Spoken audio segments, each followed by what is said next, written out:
জুলাই স্মৃতি জাদুঘর নিয়ে একটি মহল বড়বাড়ি তারা হলো পানি ঘোলা করার সৃষ্টি করেছে এবং ওই সেই মহলটি যারা জুলাইয়ের স্পিরিটটাকে যারা ভিন্ন দিকে যারা প্রবাহিত করতে চাচ্ছে এবং জুলাই আগস্ট আন্দোলনকে পুঁজি করে আমরা দেখতে পাচ্ছি দুই একটি দল তারা নিজেদেরকে জাহির করার কাজে যেন ব্যস্ত আছে। আমরা অত্যন্ত একটি মেসেজ অত্যন্ত পরিষ্কারভাবে দিতে চাই, জুলাই আগস্ট কোনো নির্দিষ্ট কোনো ব্যক্তির নয়, এটি সারা বাংলাদেশের জনগণের আন্দোলনের ফসল হচ্ছে জুলাই আগস্টের আন্দোলন।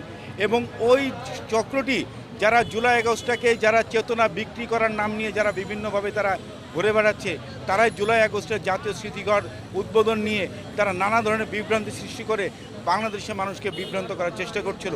আজকে মাননীয় প্রধানমন্ত্রী জনাব তারেক রহমান জুলাই স্মৃতি জাদুঘর উদ্বোধনের মাধ্যমে তাদেরকে যেমন আমরা সকল দাঁত ভাঙা জবাব দিয়েছি, পাশাপাশি সমালোচকদের উদ্দেশ্যে বলতে চাই, আপনারা সমালোচনা না করে আমাদের সরকারের গৃহীত পদক্ষেপগুলো দেখুন। আপনারা খেয়াল করে দেখবেন গতকালকে AKS অর্জন করলো গিনেস ওয়ার্ল্ড রেকর্ডস।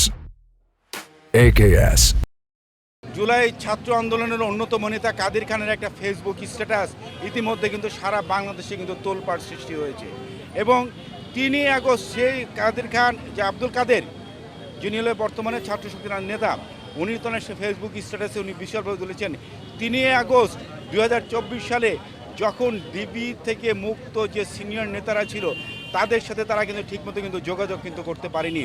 তখন সেই আব্দুল কাদের, রিফাত, মাসুদ, মাহিন এই 4-5 জনে মিলে কিন্তু তারা কিন্তু তখন কিন্তু সে আন্দোলনটা করেছিল এবং তার স্ট্যাটাসে একটি কথা পরিষ্কার আছে, তখন 3 আগস্ট যখন আপনার সারা বাংলাদেশে এক দফার আন্দোলন নিয়ে যখন আপনার আন্দোলনের কর্মসূচি দিতে চেয়েছিল তখন কিন্তু নাহিদ কিন্তু রিফাতকে কিন্তু না করেছিল এখন এক দফা আন্দোলন দেওয়া যাবে না, যেটা আব্দুল কাদেরের সে ফেসবুক স্ট্যাটাস থেকে আমরা জানতে পারছি।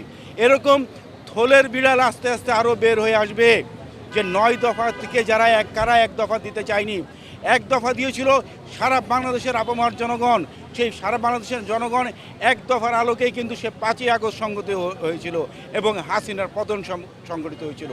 আজকে যারা জুলাই আগস্টের 5 আগস্টের 2 বছর পরে এই আন্দোলনটাকে নিজেদের একক কৃতিত্ব বলে দাবি করে যারা আজকে বিভিন্ন ফায়দা লোটার চেষ্টা করছে, আপনারা তো বিভিন্ন সময় বিভিন্ন আপনাদের পদক্ষেপ ছিল, আপনারা কি কেউ 9 দফার থেকে আপনারা এক দফা আপনারা দিয়েছিলেন?